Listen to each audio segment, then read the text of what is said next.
ఇప్పుడు మరిన్ని వార్తలు వేగంగా సంక్షిప్తంగా చూద్దాం.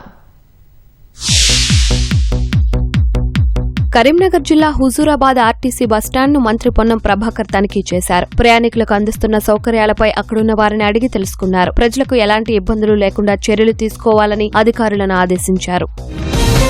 ఆదిలాబాద్లోని గాంధీ పార్కులో చిన్నారుల కోసం ఏర్పాటు చేసిన రైలును ఎమ్మెల్యే పాయల్ శంకర్ ప్రారంభించారు. పార్కును మరింతగా అభివృద్ది చేసేందుకు ప్రణాళికలు సిద్దం చేస్తున్నట్లు కలెక్టర్ రాజేష్ చిచ్చా వెల్లడించారు. రాష్ట్ర వనరులు, భాష, యాసలను రక్షించుకోవాలని ప్రొఫెసర్ కోదండరాం పిలుపునిచ్చారు. మహబూబాబాద్ లో నిర్వహించిన ఉద్యమకారుల ఆత్మీయ సదస్సుకు ఆయన హాజరయ్యారు. పోతిరెడ్డిపాడు రిజర్వాయర్ నీటి మళ్లింపు ప్రక్రియను అడ్డుకోవాలని డిమాండ్ చేశారు. గోదావరి నది జలాల ఎత్తిపోతలు చేపట్టాలని మాజీ ఎమ్మెల్యే రవిశంకర్ డిమాండ్ చేశారు. రాజన్న సిరిసిల్ల జిల్లా బోయినపల్లిలోని మిడ్ మానేరు వద్ద క్రీడలు ఆడి నిరసన వ్యక్తం చేశారు. కాళేశ్వరం ప్రాజెక్టు మరమ్మతులు చేపట్టి సాగునీరు అందించాలని ప్రభుత్వాన్ని కోరారు.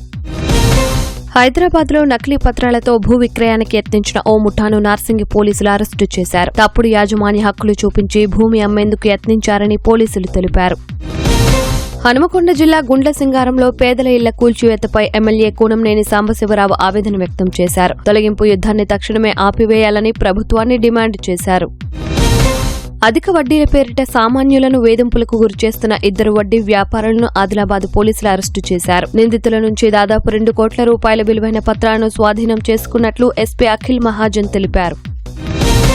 హైదరాబాద్ ఉప్పల్ భగాయత్లో ఆత్మహత్యకు యత్నించిన ఓ మహిళను పోలీసులు రక్షించారు. కుటుంబ కలహాలతో చనిపోవాలని భావించిన ఆమెను పెట్రోలింగ్ పోలీసులు గుర్తించి కౌన్సిలింగ్ ఇచ్చారు. అనంతరం కుటుంబ సభ్యులకు అప్పగించారు.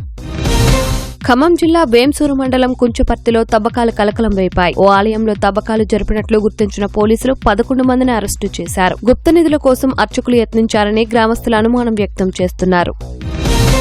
భద్రాద్రి కొత్తగూడెం జిల్లా అశ్వారావుపేట నియోజకవర్గం పరిధిలో జరిగిన వేర్వేరు రోడ్డు ప్రమాదాల్లో 4 మృతి చెందారు. భద్రాచలంలో నివాసం ఉంటున్న ఒకే కుటుంబానికి చెందిన 3 మరణించడంతో స్థానికంగా విషాద ఛాయలు అలుముకున్నాయి.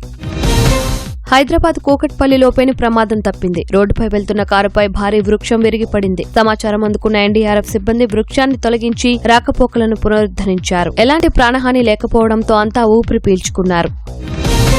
పెద్దపల్లి జిల్లా రామగుండంలో ఓ ద్విచక్ర వాహనాన్ని బొలెరో ఢీకొట్టింది. ఘటనలో బైక్పై వెళ్తున్న రమేష్ కు తీవ్ర గాయాలు కావడంతో స్థానికులు ఆసుపత్రికి తరలించారు. ఈ క్రమంలో చికిత్స పొందుతూ మృతి చెందినట్లు వైద్యులు వెల్లడించారు.